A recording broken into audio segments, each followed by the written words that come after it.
A widowed father finds hope as he hears his son laugh for the first time in a long while, despite the pain. The one responsible for this miracle is a young and caring caregiver, who turns a wheelchair into wings for imagination. But when a family visit brings control, prejudice and silence, the child's light fades once again. What no one expects is that the truth, secretly recorded, will unearth old wounds and rebuild a new way to love. The Seattle sun illuminated the spacious apartment on Independence Avenue, but for George Martin, that brightness no longer penetrated his soul. At 42, the medical technology entrepreneur faced the biggest challenge of his life, reconnecting with his 10-year-old son, Michael, who had lost the use of his legs after the accident that took Clarice, his wife, 8 months earlier. Standing in the hallway, George watched through the crack in the door the silent room. Michael remained seated in his wheelchair, motionless before the window, his eyes fixed on the horizon as if searching for something or someone who wouldn't return. The boy who once ran through city parks, played soccer with friends and had contagious laughter, was now just a faded reflection of that energy. Michael. "Breakfast is ready," George called, receiving only an inaudible murmur in response. The doorbell rang. George checked his watch, 9 o'clock sharp. Impressive punctuality. He took a deep breath and went to answer, knowing it was the new caregiver, the 6th in less than a year. The previous ones had been disastrous. One stole Clarice's jewelry, another neglected Michael's medication, another shouted at the boy when she thought no one was looking. It was after this episode that George installed discreet cameras in the common areas of the apartment and, later, a hidden one in his son's room. "Good morning, Mr. Martin. I'm Teresa Oliver, the caregiver recommended by the agency," introduced a young woman of approximately 28, with curly hair tied in an unpretentious ponytail, a genuine smile, and eyes that conveyed determination. "Good morning, Teresa. Please come in," George replied, observing her with a mix of hope and distrust. "I'll show you around the house and explain Michael's routine." As they walked through the 3-bedroom apartment, George explained the schedules for medications, physical therapy, and the private tutor who came 3 times a week. As Michael still didn't feel ready to return to school, he showed her the kitchen with a well-stocked pantry, the spacious living room with a view of Puget Sound, and the office where he worked remotely part of the week. "These are the security cameras," he pointed to the discrete devices. "After some bad experiences, I had to install them. I hope you understand." "I understand perfectly," Teresa replied calmly. "I would do the same if it were my child." George nodded, noticing something different about this woman. There was no discomfort or defensiveness that the other caregivers showed when he mentioned the cameras. "Michael's room is here," George indicated, stopping before the half-open door. He hasn't been talking much since the accident. He barely smiles. The doctors say it's part of the grieving process coupled with the physical trauma, but..." His voice trailed off. "May I meet him now?" Teresa asked softly. George nodded and opened the door. "Michael, this is Teresa, your new caregiver." The boy slowly turned his chair, looking briefly at the woman before turning back to face the window. Not even a hi, not even a nod. "I'll let you two get acquainted," George said. "I'll be in the office if you need anything." Instead of leaving, however, he stayed, watching through the crack in the door. He saw Teresa pull up a chair and sit beside Michael, not in front but beside him, as if sharing the same view. "You know, Michael, that blue building far away reminds me of a spaceship," she commented casually. "Have you ever imagined what it would be like to travel through space?" Michael remained silent. "When I was little, my mum used to say that stars are windows from where loved ones watch over us," she continued, seemingly undisturbed by the lack of response. "It's a beautiful idea, don't you think?" Nothing. George sighed, already anticipating another failure. He was about to turn away when he saw Teresa do something unexpected. She stood up, went to the dusty toy shelf, and picked up a small plastic rocket. "You know what this looks like to me?" she said, placing the rocket on Michael's wheelchair wheel. "An excellent launch pad for interplanetary missions." George held his breath, expecting his son's rejection. Instead, he saw the boy's eyes follow the movement as Teresa began pushing the rocket along the wheel, making propulsion sounds with her mouth. "Houston, we have a problem. We need a commander for this mission." Teresa dramatized moving the rocket, I repeat, we need a commander urgently. The entrepreneur couldn't contain his emotion when he saw a slight movement in his son's lips, almost a smile. Over the next few hours, George tried to focus on work, but couldn't stop checking the camera feeds on his computer. He saw Teresa transform snack time into astronaut food, physical therapy sessions into zero-gravity training, and the wheelchair into a lunar command module. Most surprisingly, he saw Michael follow her every move with his eyes, respond with nods, and eventually, with short words. Around 5 in the afternoon, George heard a sound he thought was lost forever. Michael's laughter, loud and genuine, echoing through the hallway. He jumped up and ran to his son's room, stopping astonished at the door. Michael was giggling as Teresa, with a towel tied like a cape, did a crazy dance around the wheelchair, telling a story about a clumsy superhero who accidentally saved planets. "Dad," Michael exclaimed when he saw him, with a sparkle in his eyes that George hadn't seen in months. "Teresa said we can turn my chair into a real rocket." "Can we?" George felt his legs weaken. His son was talking, laughing, asking for something with enthusiasm. He swallowed the lump in his throat. "Of course we can, son," he replied, his voice choked. "We can do whatever you want." That night, as Michael slept, more peacefully than on many previous nights, George found Teresa in the kitchen, organizing the medications for the next day. "How did you do it?" he asked, still amazed. Teresa smiled, a simple and sincere smile. "I didn't try to make him forget the pain or ignore the chair. I just transformed those realities into something else." She paused. "I'm from Tacoma, a city in the metropolitan area. My mother has multiple sclerosis. I grew up watching her gradually lose movement, but never lose the ability to smile. I learned that the problem isn't the physical limitation, it's when we let it steal our joy." "Are you studying?" George asked, noticing the books in her backpack. "Nursing?" "A technical course for now. I take night classes 3 times a week. The salary here will help me pay for my mother's experimental treatment." George felt something awaken within him, something that had fallen asleep along with Clarice. "I have an international trip in 2 weeks," he commented. 5 days in Toronto. "It's the first time I'll need to travel since the accident. Do you think you can stay with Michael full-time?" "Of course," she replied confidently. "But it would be good to have someone from the family nearby, too. For him to feel secure. I'll ask my sister Deborah to come stay here," George decided. "She's a bit untraditional, but she's organized and reliable." What George didn't say was that Deborah had always criticized his choice of caregivers, always implying that simple folk weren't trustworthy to care for her nephew.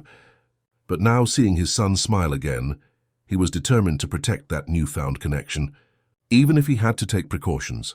"I'll increase your salary to compensate for the extra hours," he offered. "It's not necessary," Teresa protested. "It's already more than I usually earn."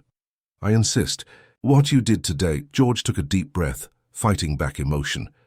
"It's priceless." What neither of them knew, as they talked in the illuminated kitchen of that apartment in Seattle, was that this simple decision, the trip, Deborah's arrival, the trust placed in Teresa, would trigger a series of events that would forever change the course of their lives. The next 2 weeks transformed the Martin family's apartment. The suffocating silence gave way to laughter, conversations, and even music. Teresa had discovered that Michael loved astronomy and turned this interest into a therapeutic tool. Physical therapy, once a torment, became astronaut training. Exercises to strengthen his arms were preparation for piloting the spaceship. One afternoon, George arrived home early and found the living room transformed. Hanging sheets formed a space base, scattered cushions were asteroids, and Michael's wheelchair, decorated with Christmas lights and aluminum foil, was the command module. "Commander Michael to ground control," the boy said through a plastic cup, pretending it was a radio. "We've sighted life on Mars." Ground control responding. Teresa crouched behind the sofa, also with her improvised radio. "Describe the Martians, Commander." "They're green and—" "Dad?" Michael interrupted the game when he saw George standing at the door, watching the scene with a smile. "May I join the space mission?" George asked, dropping his briefcase on the sofa, something he would never have done before. "You can be the chief scientist," Michael exclaimed, his eyes shining. For an entire hour, George forgot about teleconferences, spreadsheets, and meetings. Sitting on the living room floor, playing space exploration with his son and the caregiver, he felt lighter than he had in months. When Michael finally declared the mission over because he was hungry, the entrepreneur helped put away the space base while Teresa prepared dinner. "He's different," George commented, folding a sheet. "I haven't seen him like this since—" "Children are resilient," Teresa replied from the kitchen. "They just need permission to continue being children, even when life gets tough." During dinner, something even more surprising happened. Michael spoke about Clarice. "Mom liked stars too," he said suddenly while eating pasta. "She showed me the Big Dipper from my bedroom window." George choked, surprised by the spontaneous mention. In recent months, Clarice's name had become almost forbidden, not by imposition, but because the pain was too great.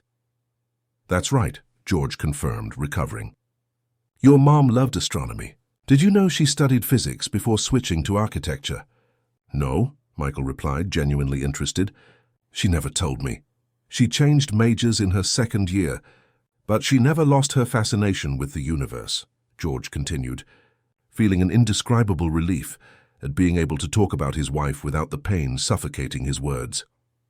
Teresa watched the interaction with a discreet smile, intervening only to serve more juice or offer more food. It was as if she understood the preciousness of that moment, the silent reconnection between father and son through memories that could now be shared without tearing their hearts.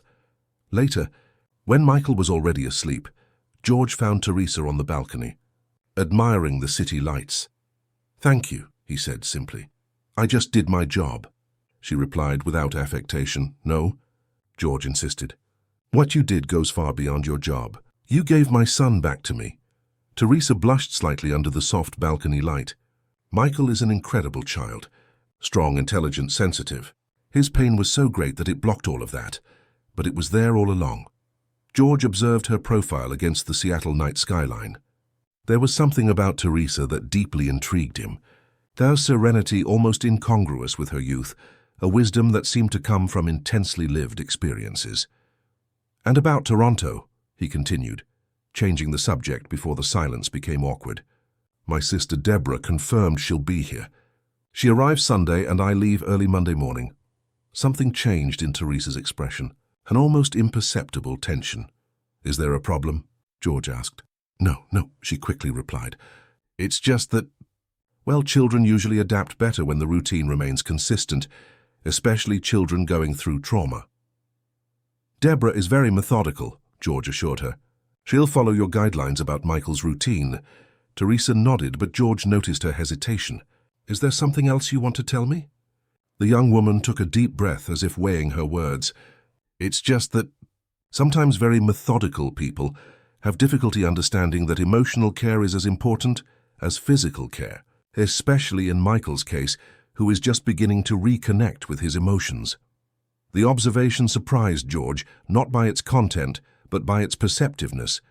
Indeed, his sister Deborah had always been extremely practical, often criticizing him for being too soft with Michael, even after the accident.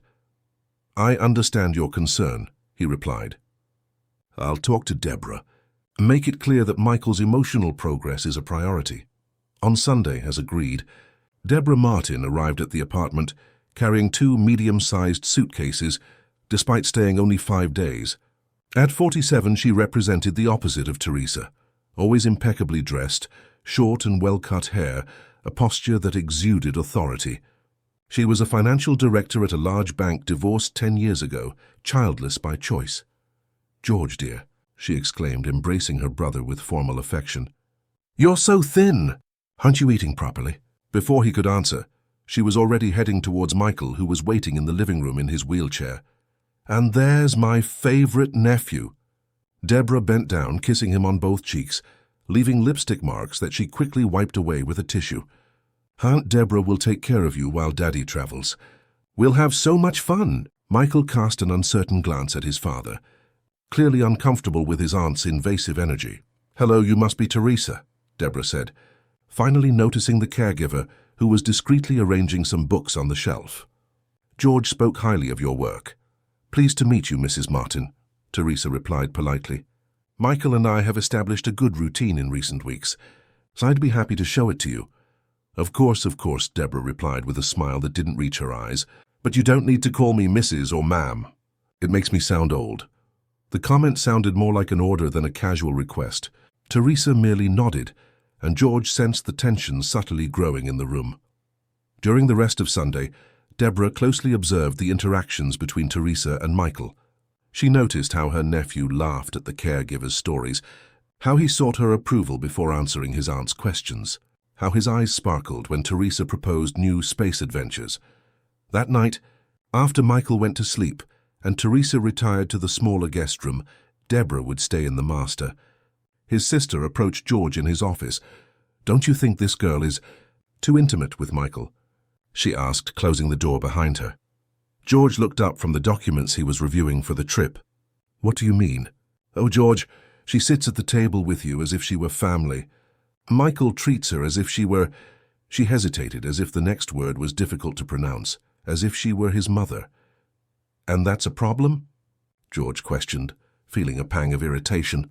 "Teresa brought my son back. He was practically catatonic before she arrived. I understand you're grateful," Deborah conceded, sitting in the chair opposite the desk.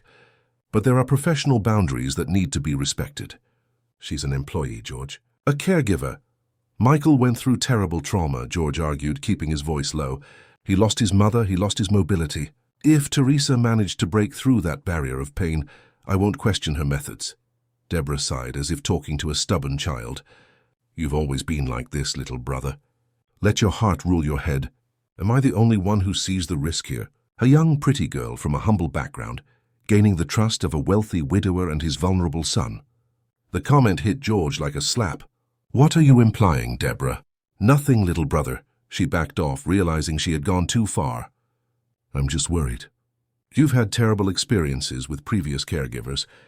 I don't want you to get hurt again. Neither you nor Michael." Before the discussion could continue, the doorbell rang. "Who would that be at this hour?"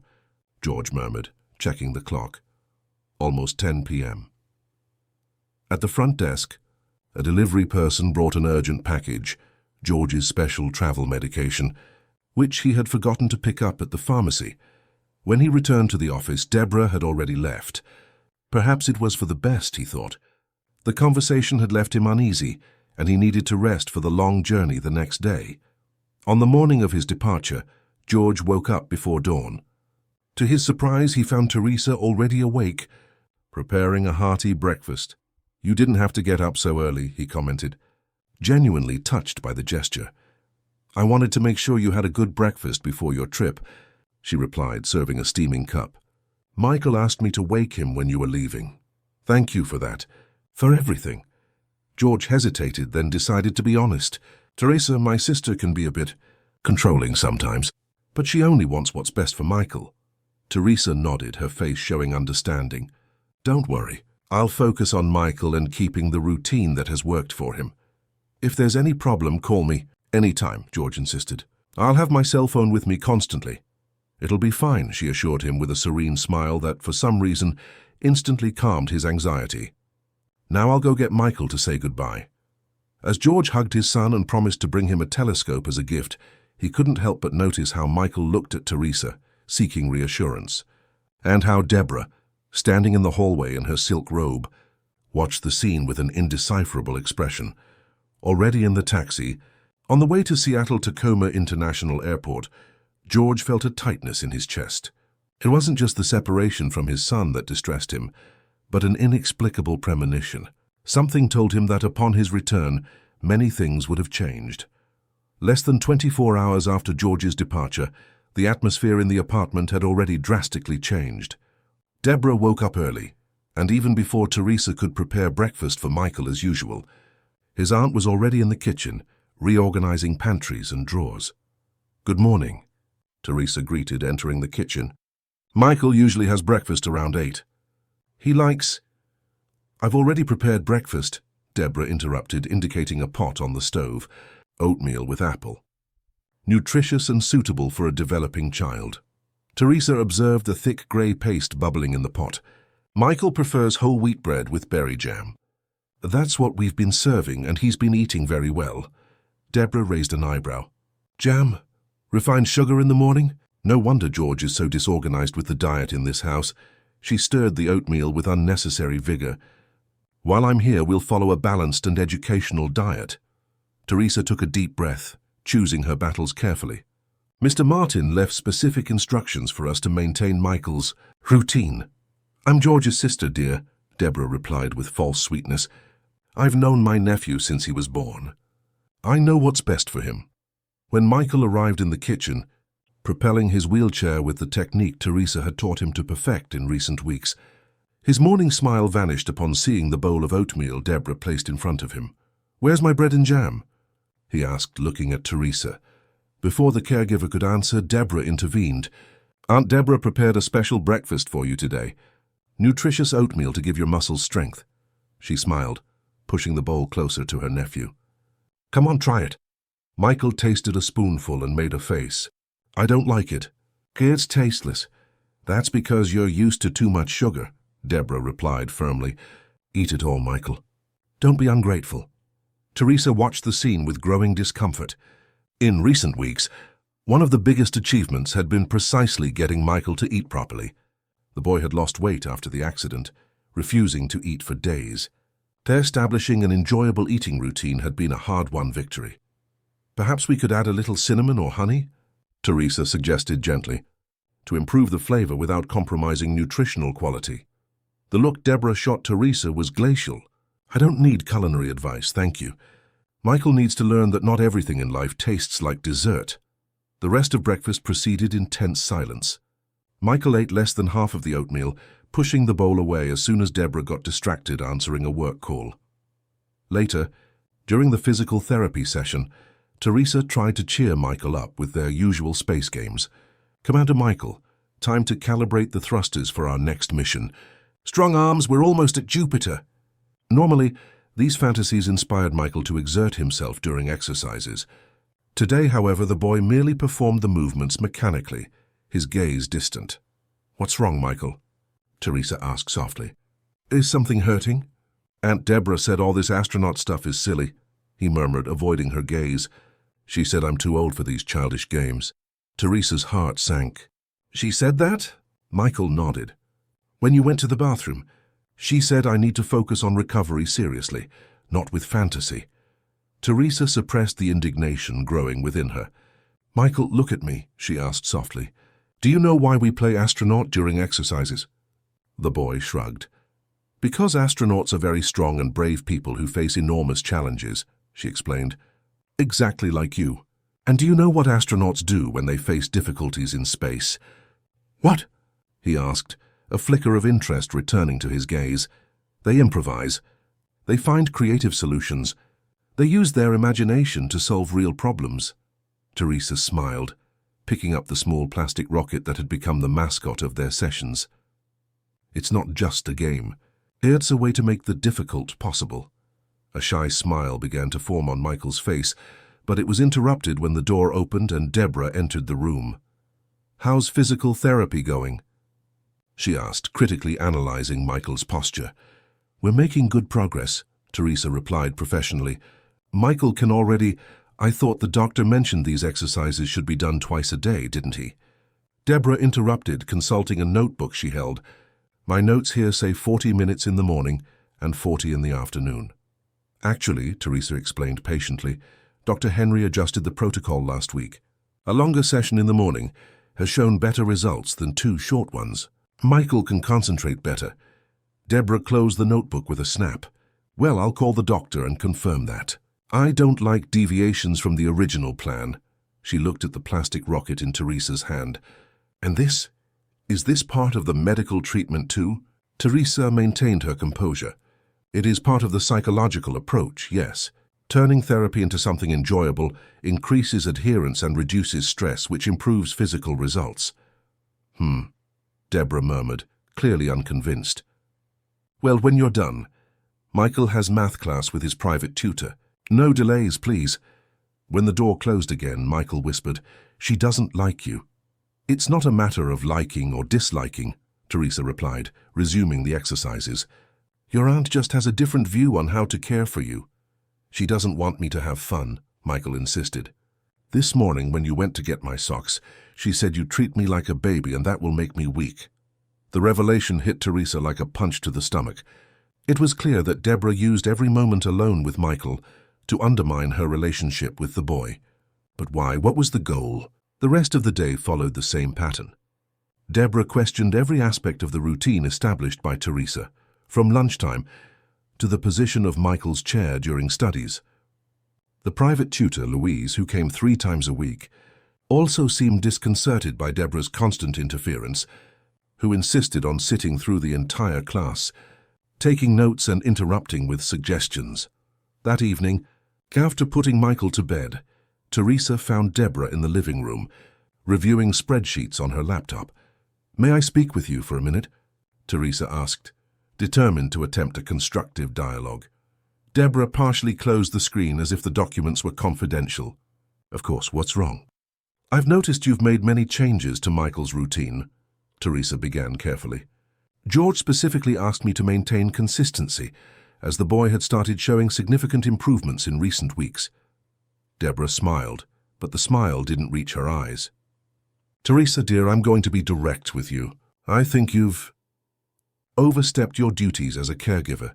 "How so?" "You sit at the table with the family, make decisions about his diet, intervene in his education." Deborah paused, calculating. "And you've created a relationship of emotional dependence with my nephew that I find worrying." Teresa felt her face flush. "Michael was emotionally blocked when I started. Establishing an emotional bond was essential for any progress." "Bond, yes. Replacing the maternal figure, no." Deborah's voice hardened with each word. "I saw how he looks at you. He's confused, vulnerable. And you, consciously or not, are occupying a space that doesn't belong to you." "I never tried to replace his mother," Teresa defended herself, struggling to keep her voice calm. "I just created an environment where he feels safe to express emotions." "And how much does this emotional security cost?" Deborah asked abruptly. "George mentioned he recently increased your salary." The insinuation was clear and cruel. Teresa felt her blood run cold. "My job is to take care of Michael in the best possible way," she replied with dignity. "The salary is fair for the service provided." "Of course," Deborah smiled with false sweetness. "I just find it curious how quickly you became indispensable." At that moment, the phone rang. It was George, making the agreed-upon nightly video call to speak with Michael. "Michael is already asleep," Deborah informed, answering the call before Teresa could reach the phone. "So early?" George's voice sounded surprised on the other end of the line. "He usually goes to sleep later. He was exhausted, poor thing. We made the day productive." Deborah cast a sidelong glance at Teresa. "We intensified his exercises and studies. He needs to make up for lost time." Teresa could hear the hesitation in George's voice. "And how is he, cheerful?" "He's great," Deborah assured him with conviction. "More disciplined even, eating better, studying with more focus. I just think he was a bit infantilized." She paused significantly. "But we're correcting that." "Can I speak with Teresa?" George asked. Deborah extended the phone with a neutral expression. Teresa took the device and moved away slightly, seeking privacy.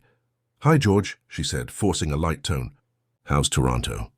"Cold and full of meetings," he replied, sounding tired. "Is everything really okay there?" "Is Michael truly well?" Teresa hesitated. What should she say? That his sister was systematically dismantling all the progress of the last few weeks. That she was implying Teresa was an opportunist. That Michael was retreating back into his shell of silence. "We're adapting," she finally replied. "Michael missed you today."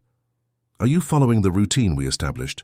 George insisted, as if sensing something was being withheld. Before Teresa could formulate an honest but diplomatic answer, Deborah appeared beside her, gently taking the phone. "Sorry to interrupt, little brother, but I have a question about Michael's medication. Is that special vitamin twice a day or 3? The conversation drifted to practical matters, and soon Deborah was saying goodbye.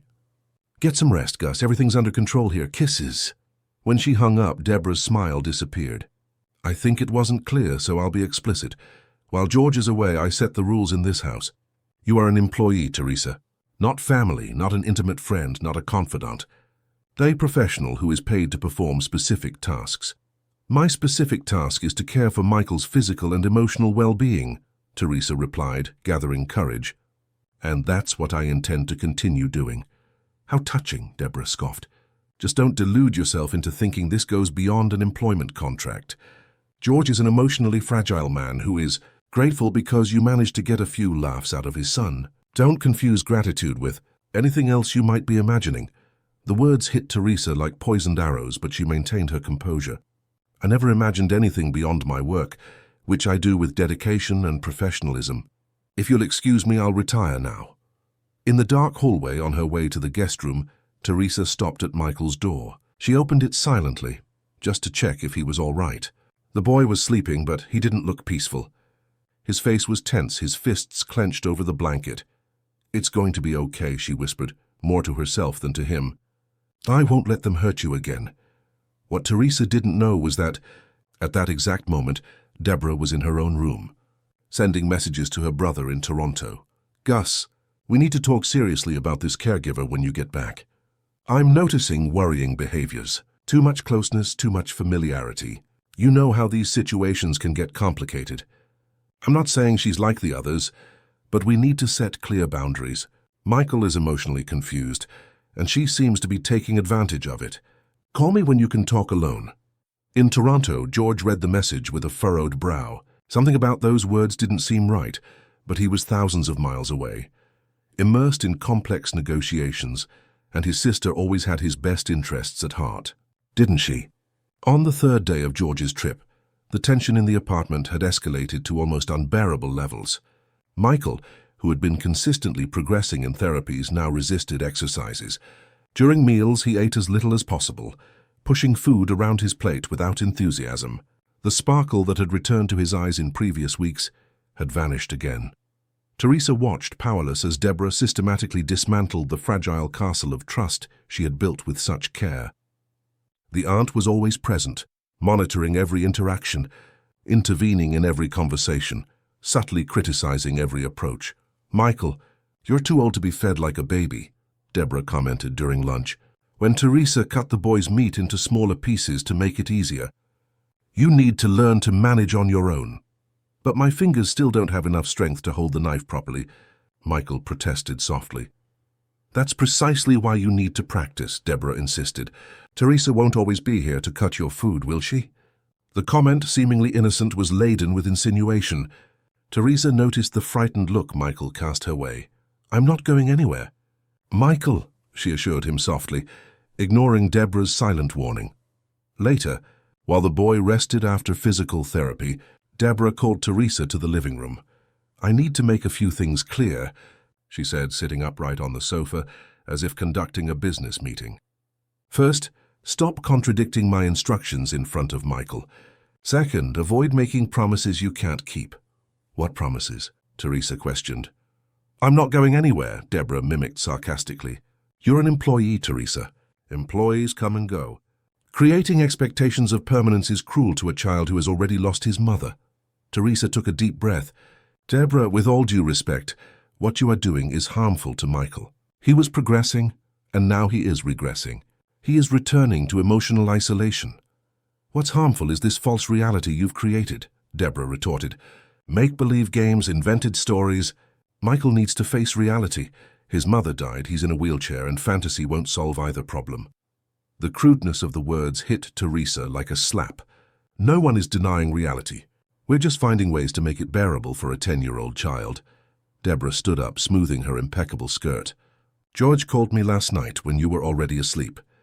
He's concerned about the excessive emotional attachment Michael has developed for you. Teresa felt her blood run cold. That's not true. I spoke with George yesterday and he didn't mention any of that. And why would he mention it? He's too polite to create confrontation. Deborah smiled coldly. But as a sister, he shares concerns he wouldn't share with an employee. He fears you are overstepping professional boundaries. Something in the way Deborah looked to the side as she spoke triggered a warning in Teresa's mind. That was a lie. It had to be. If George has any concerns about me, he would tell me directly, she stated with more conviction than she actually felt. We were very clear with each other from the beginning. Oh, really?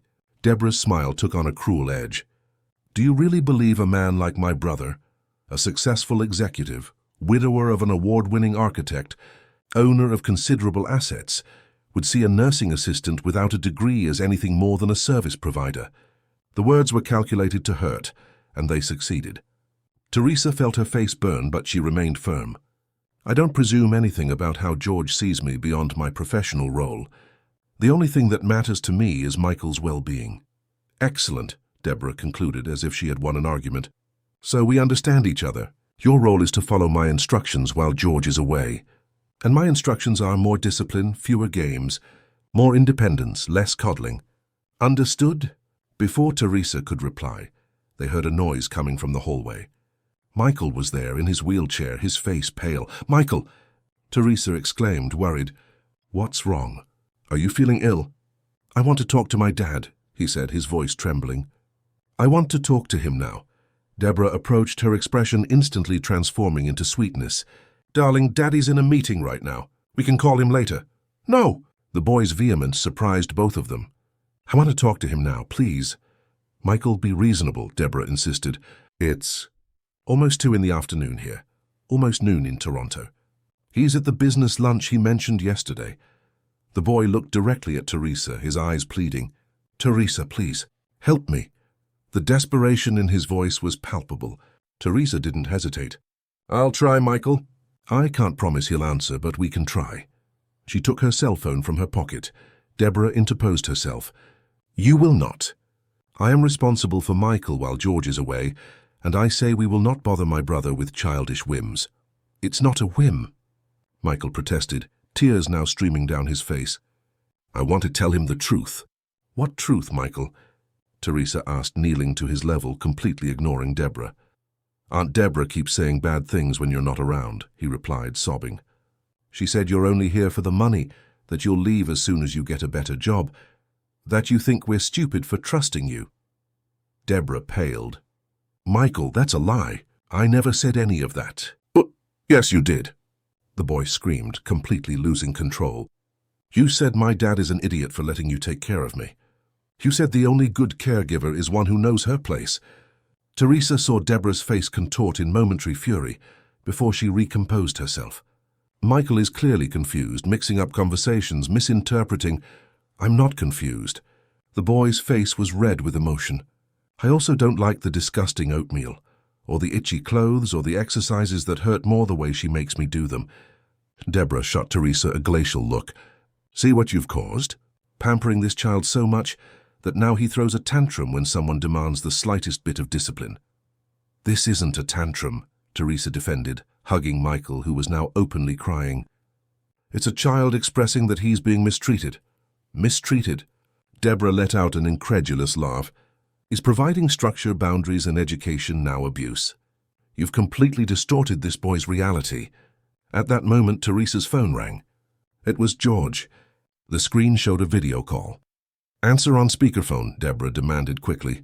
"I want to hear what my brother has to say," Teresa answered, holding the phone where everyone could see and be seen. George's worried face filled the screen. "Hi, is everything okay there?" "I received 10 missed calls from the house number," he said, clearly alarmed. "Dad," Michael screamed before anyone could answer. "Aunt Deborah is being horrible to Teresa. She's saying bad things when you two are alone. She's making me eat disgusting oatmeal. I want her to leave." The shock on George's face was evident. He looked from Michael to Teresa, then to Deborah, trying to understand the situation. "George, this is a complete exaggeration," Deborah quickly intervened. "Michael is throwing a tantrum because I'm imposing some basic boundaries that apparently didn't exist before." "It's not a tantrum," Michael insisted. "She said Teresa is taking advantage of us, that she wants to take Mom's place." George frowned. "Deborah, did you really say that?" "Of course not, Gus," she replied with feigned indignation. "I merely commented privately to you, not in front of Michael, that I was concerned about professional boundaries." "Liar!" Michael shouted. "I heard." "You told Teresa that Dad would never look at her because she's poor and uneducated." This time Deborah's face couldn't hide her surprise. She hadn't known Michael had overheard that specific conversation. George seemed momentarily speechless. Then his expression changed to something Teresa had never seen before, a cold, calculated determination. "Michael," he said in a controlled voice, "can you go to your room with Teresa for a moment? I need to talk to Aunt Deborah alone." "Don't go," Deborah ordered immediately. "This woman is clearly manipulating you against your own family." "Deborah," George's voice was pure ice now, "if you don't let Michael leave with Teresa this instant, I will call the doorman and ask him to escort you out of my apartment. Your choice." Something in his tone convinced Deborah to back down. She moved away, allowing Teresa to take Michael to his room.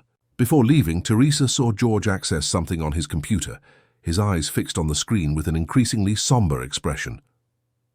In the room, she helped Michael calm down.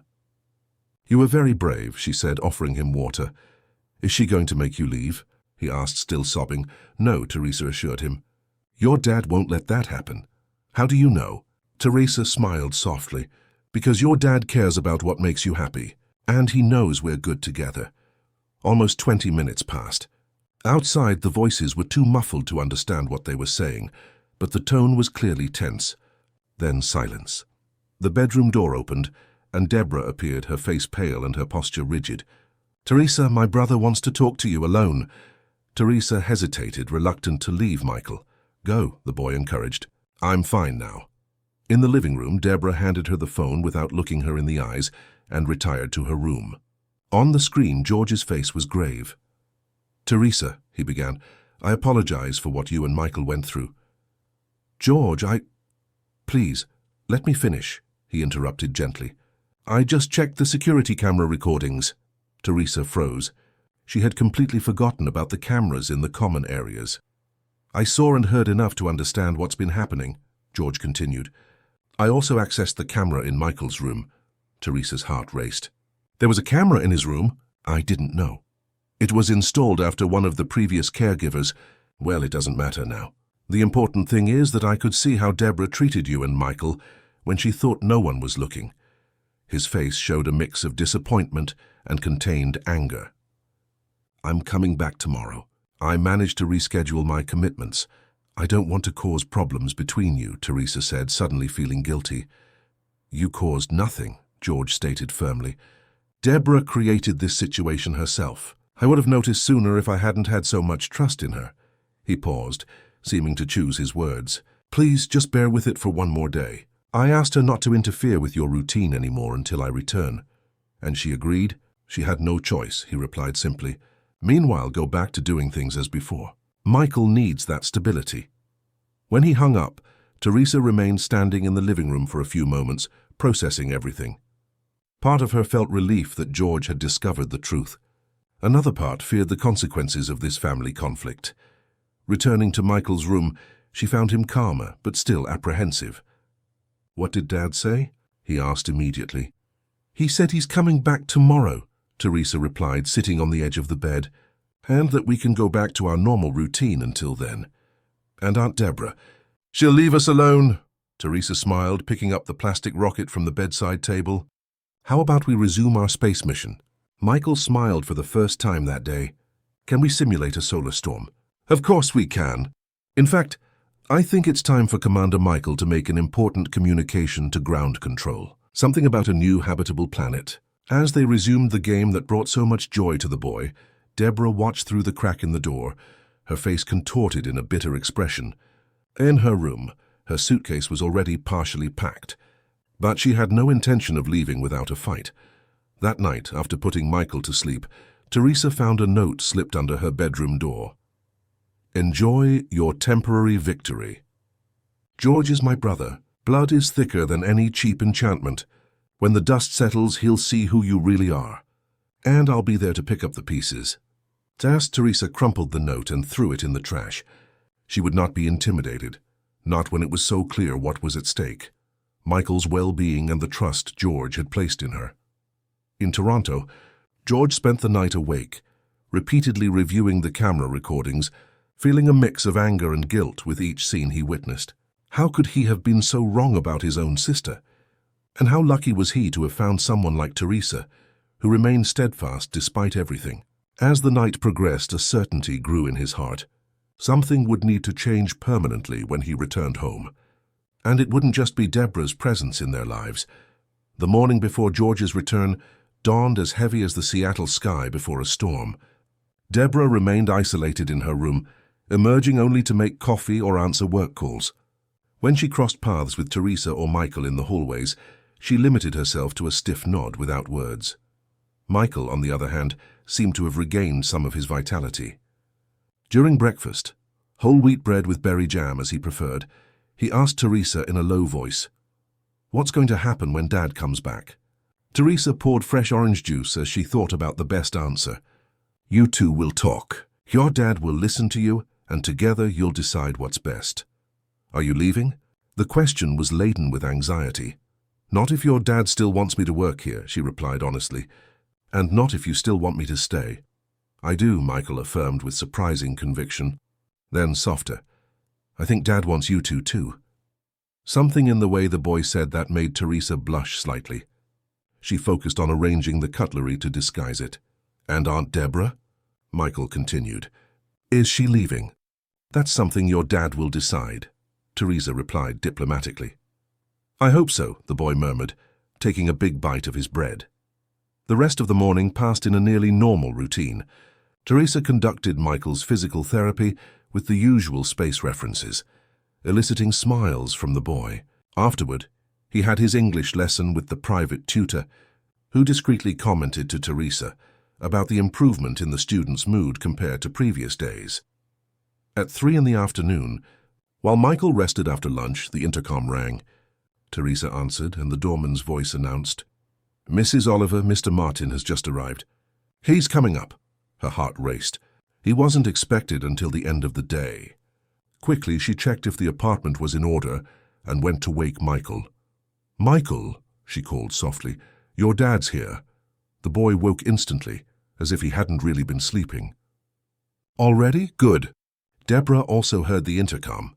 When Teresa and Michael arrived in the living room, she was already there, impeccably dressed in a navy blue suit, as if prepared for a formal meeting.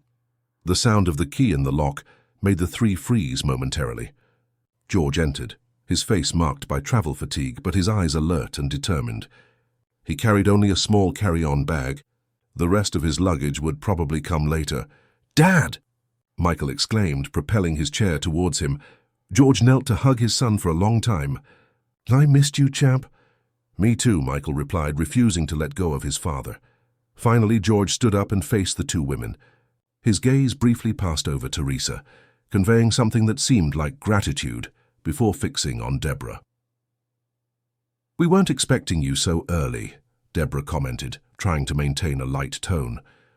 "How was the trip?" "Productive and cut short," he replied dryly. Turning to his son, he said, "Michael, I need to talk to Aunt Deborah and Teresa. Would you mind waiting in your room for a bit?" "But I want to stay," the boy protested. "I know you do, and I'll tell you everything later. I promise." George stroked his son's hair. "But now I need you to trust me." Michael nodded reluctantly. "Can I get the new telescope you promised later?" "Of course you can." George smiled briefly. "It's in the big suitcase that arrives later."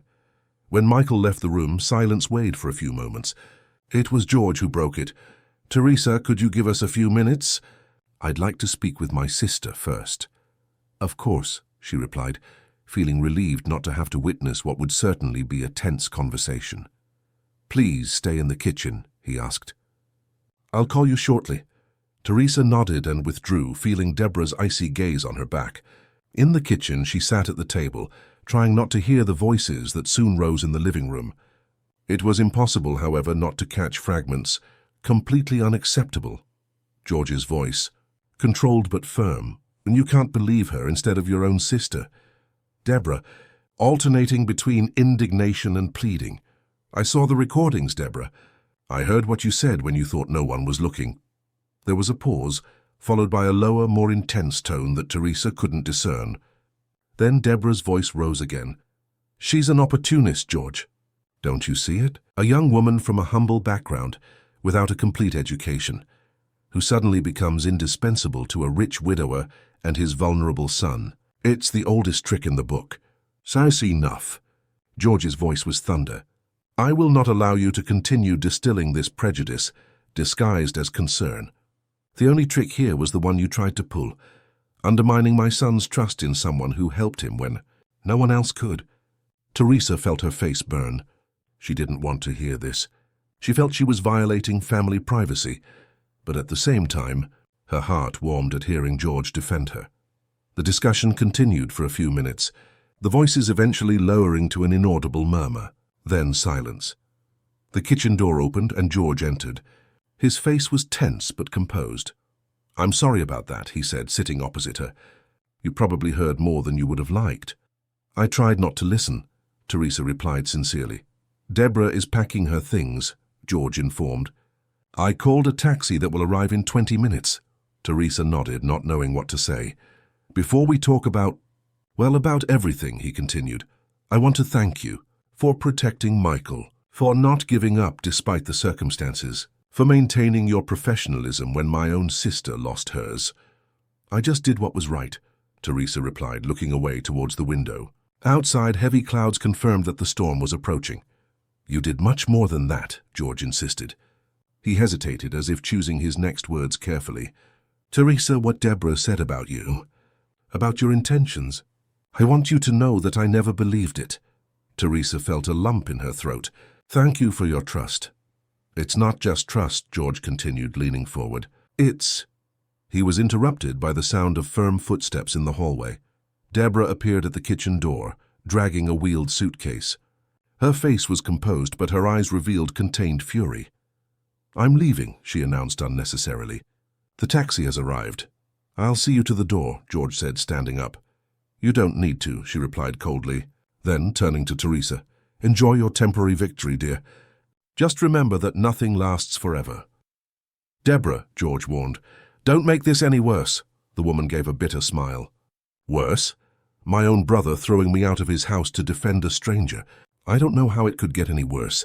She adjusted her bag on her shoulder. "When you realize the mistake you're making, I'll be here.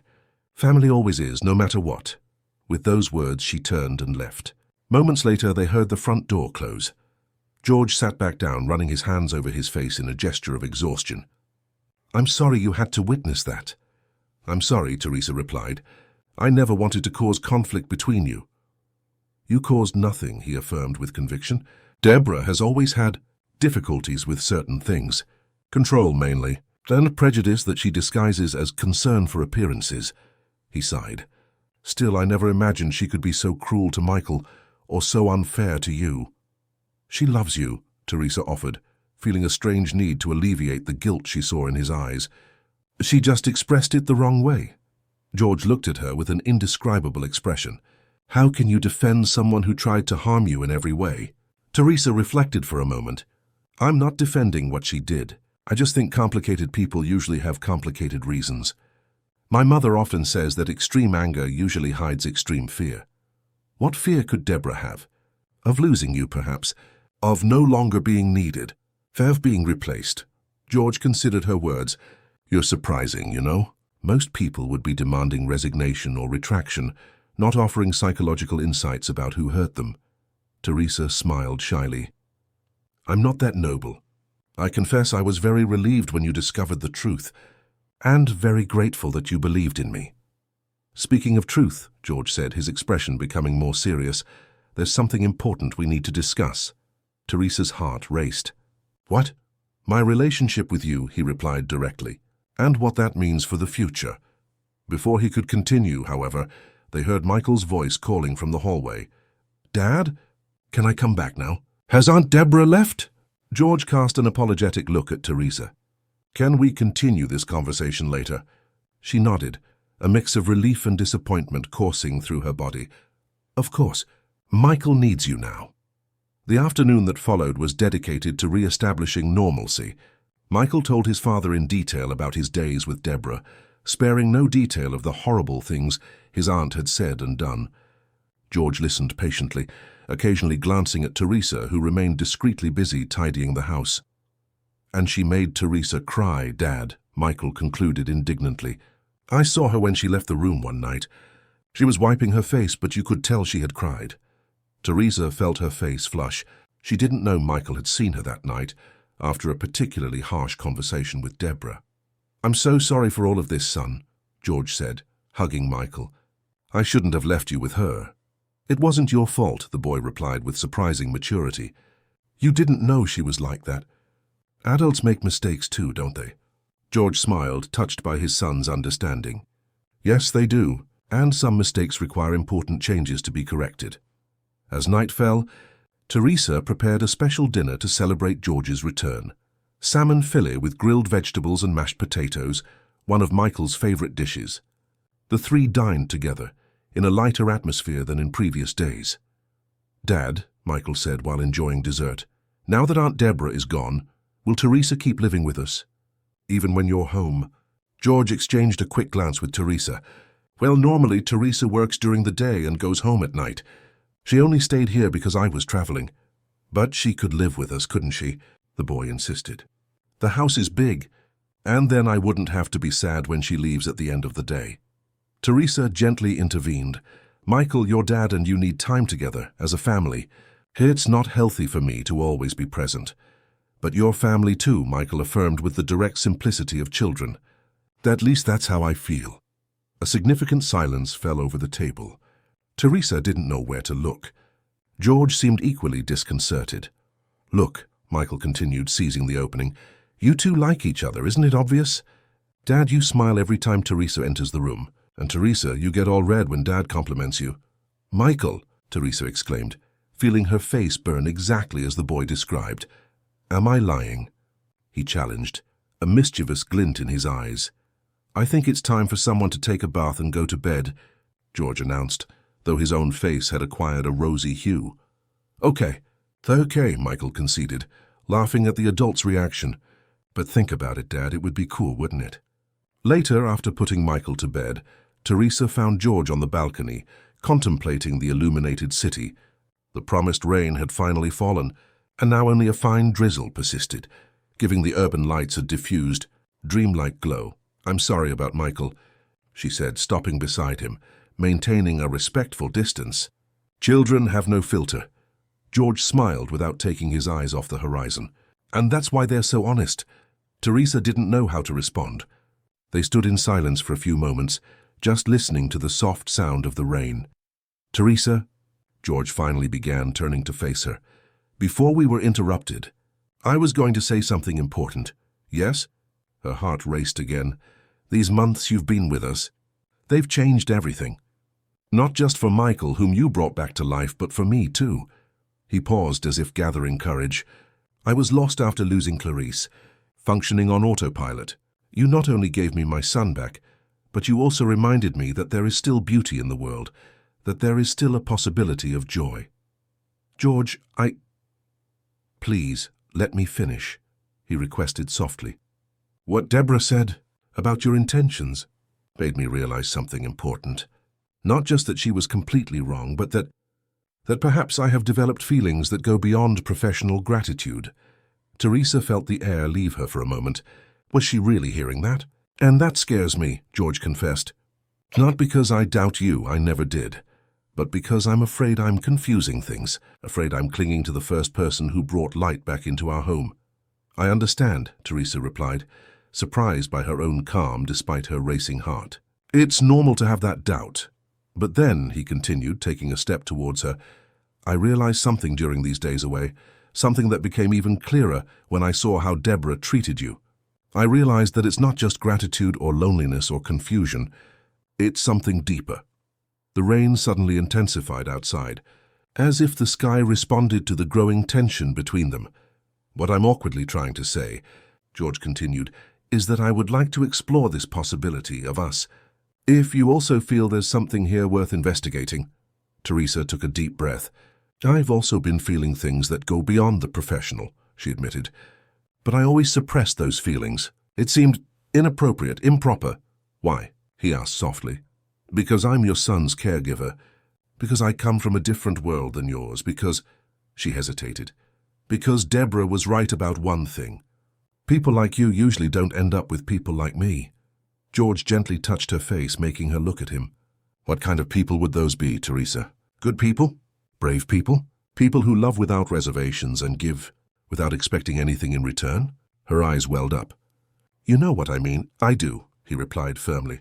And I also know that it's exactly that kind of thinking I need to get out of your head. What's a traditional last name or a hefty bank account worth compared to what you've brought into our lives?" A tear escaped, rolling down Teresa's face. George wiped it with his thumb. "I'm not proposing anything rushed," he clarified. "Just the chance for us to discover together if what we feel can grow into something solid and lasting. Calmly respecting Michael's time and our own time to heal." "And your job as a caregiver?" she asked, pragmatic even in this moment.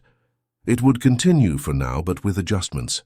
Perhaps we can hire someone to help during certain periods, allowing you to continue your studies. The important thing is that Michael feels secure in this transition." Teresa nodded, feeling a wave of relief and hope. "So, how do we start?" George smiled. That genuine smile she had rarely seen in the early days. "How about dinner? Just the two of us. Tomorrow night. We can ask the private tutor to stay a little longer with Michael." "Dinner," Teresa repeated as if testing the word. "Like a date?" "Exactly like a date," he confirmed, his smile widening. Outside, the rain began to subside, and some stars became visible between the dissipating clouds. It was as if the sky reflected the clarity that now settled between them, after the storm they had faced.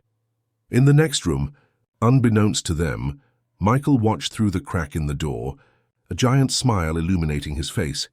The improvised plan at dinner had worked better than he expected. Perhaps, he thought with renewed hope, his family wasn't shattered beyond repair. Perhaps it was just taking on a new form, as good as or even better than the original. The following 3 months brought transformations to the Martin family. The first date between George and Teresa was a dinner with a view of Puget Sound, where they talked for hours like old friends, with the undeniable electricity of something new blooming. Michael flourished in the face of the new dynamic. There was a lightness in the house, non-existent since before the accident. Physical therapy continued, now often with George participating in the space missions. One memorable afternoon, George arrived with construction materials. "If we're going to have an astronaut in the family, we need proper equipment. How about we build a ramp in the backyard?"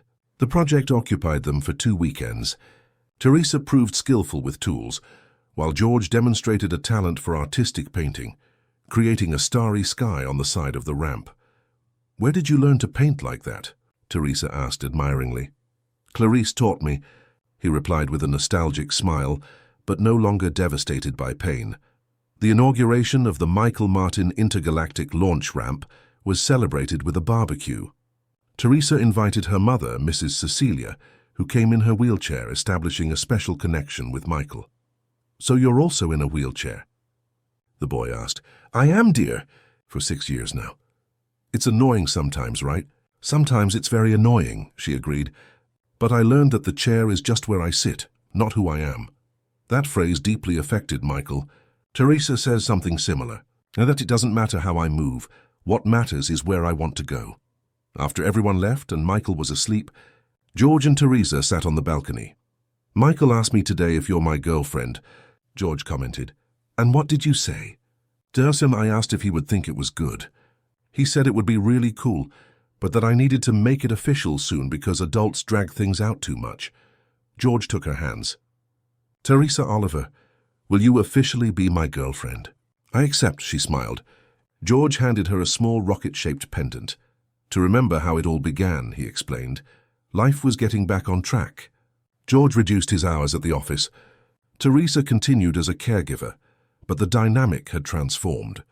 It was in the midst of this harmony that the unthinkable happened. On a rainy Tuesday, George answered a phone call and returned to the living room pale. "Deborah is in the hospital," he announced. "Had a problem with medication. Took more than she should have." "We're going to help, right, Dad?" Michael asked, surprising the adults. "You want to help?" "After how she treated you. She was mean, but she's still your sister. And we help family." Later, George explained the full situation to Teresa. "Deborah has been struggling with depression for years. After leaving here, she went into a spiral. I feel guilty," he confessed. "She's my older sister. She was always my safe haven when we were kids. What do you want to do?" "I'm going to pay for her treatment." "A good clinic. But I don't know if we should resume personal contact." "Those are 2 separate issues," Teresa reflected. "One is offering material help. The other is reintegrating someone toxic into your daily life." "Exactly. I can support her financially without compromising our family's emotional security. Our family. The words hung in the air, significant. Weeks later, another challenge arose. Teresa was selected for an internship at Providence Swedish Medical Center, requiring full-time dedication 3 days a week. I don't know if I should accept, she confessed. It would mean less time with Michael. You have to accept, George countered. We can adapt. The proposal precipitated conversations about the future. What would Teresa's role be? Would she continue as a paid caregiver while dating George? Adapting to the new routine was difficult. Michael became irritable with the substitute caregiver. George, torn between work and supervising his son, seemed exhausted. Teresa felt guilty. I don't know if this is going to work, George confided one night. He's clearly suffering from the changes. I knew it would be too much, Teresa replied. I should have refused the internship. You deserve this opportunity. The problem is how we're organizing things. What do you suggest? Teresa, I need to make something clear. I love you. Not just like you, not just grateful. I love you deeply, and I want to build a life with you. I love you too, she replied, crying. More than I imagined possible. Then maybe it's time for us to take the next step, to make this official as a real family. It's very serious, Teresa replied. Are we sure? I'm sure of what I feel. The rest we can figure out together. We need to talk to Michael first, she said. He needs to feel part of this decision. That conversation marked a turning point. The anxiety about confused roles diminished, replaced by an understanding of where they were and where they could go. As they built plans for the future, they didn't notice the storm on the horizon. Deborah Martin, after 6 weeks of hospitalization, had been discharged and had very specific plans for her brother's newly formed family. Spring in Seattle brought winds of change for the Martin family. They finally found balance. Michael returned to school and made friends. Teresa balanced her internship with her role in the family. George reorganized his work to be more present. The house pulsed with life. Affectionate notes appeared on refrigerator doors and bedside tables. Laughter echoed during board games on Thursday nights. On the walls, new photographs appeared alongside old ones. That Saturday morning, while Teresa prepared pancakes and George helped Michael with a science project, the doorbell rang. It was Deborah, almost unrecognizable. Hair with gray roots, simple clothes, a makeup-free face exposing deep, dark circles under her eyes. What are you doing here? George asked, surprised. I came to talk before I leave. I accepted a job in Miami, a social project. I start Monday. Michael approached in his chair. After a moment of consideration, he said, Can we hear what she has to say? The group settled in the living room in tense silence. Teresa made a move to leave, but George took her hand. Stay. You are part of this family. I want to thank you for the treatment, Deborah began, and I'm here to apologize. At the clinic, I was diagnosed with narcissistic personality disorder and chemical dependency. I spent weeks denying it, but eventually I had to face unpleasant truths about who I had become. Why were you so mean to me and Teresa? Michael asked directly. I was mean because I was scared and angry. I was afraid of losing your father, my only close family. When Teresa arrived, you two started healing without me. That made you jealous, Michael concluded. Exactly. Very ugly and destructive jealousy. I didn't come to ask to be back in your lives, Deborah clarified. I just came so you know I'm trying to get better, and that I sincerely wish you happiness. Forgiveness is a process, Teresa replied. But I believe in second chances when there is genuine remorse. I forgive you, Aunt Deborah, Michael said, surprising everyone. But that doesn't mean I want you to live here again. I still remember the things you said. It still hurts, Deborah nodded, accepting. I understand and respect your boundaries. After her departure, life continued with renewed tranquility. Teresa officially moved into the apartment. Michael adapted better and better to school. The first serious crisis arose when Teresa was invited to a residency program that would require full-time dedication for 6 months. I can't accept, she declared. It's asking too much now that we're adjusting. Of course you can, George countered. It's your career, your dream. We'll find a way. A real family isn't built on unilateral sacrifices. If only you give up your dreams for ours, that's not partnership. It's servitude. After several conversations, including Michael, They reached a compromise. Teresa would accept the residency, but they would establish non-negotiable rituals to ensure quality time together. It was during this period that George made the official proposal, one night on the rooftop, transformed into an observatory, with the telescope and string lights. Under the stars he knelt with a delicate ring forming a constellation. "Teresa Oliver, will you build a life with me with all its imperfections and challenges?" "I accept." "With all my heart." The ceremony, held 3 months later, was simple. Michael, the ring-bearer, gave an emotional speech. "When my mom went to heaven and I stayed in this chair, I thought I'd never be happy again. But Teresa taught us that being happy doesn't depend on being able to run or having everything perfect. It depends on transforming what we have into something special."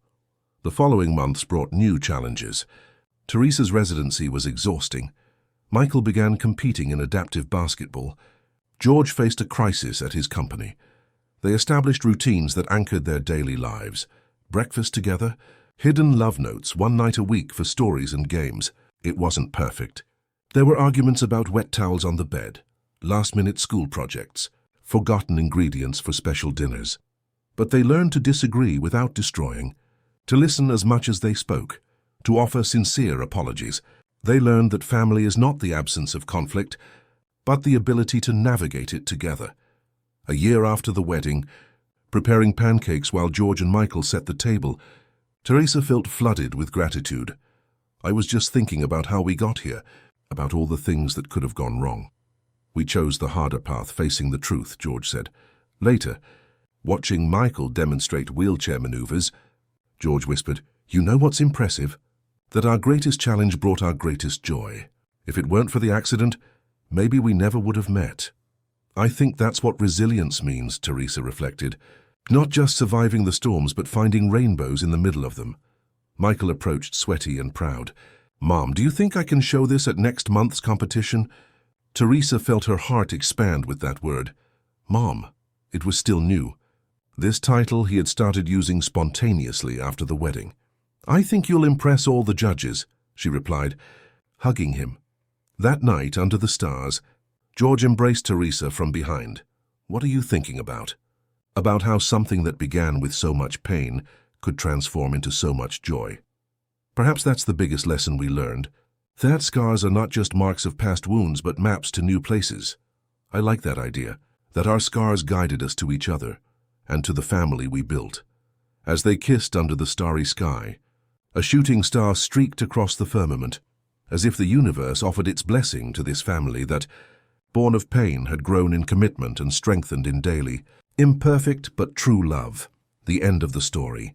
Dear listeners, we hope George, Teresa and Michael's story has touched your hearts. For more equally captivating narratives, find our special playlist by clicking on the left.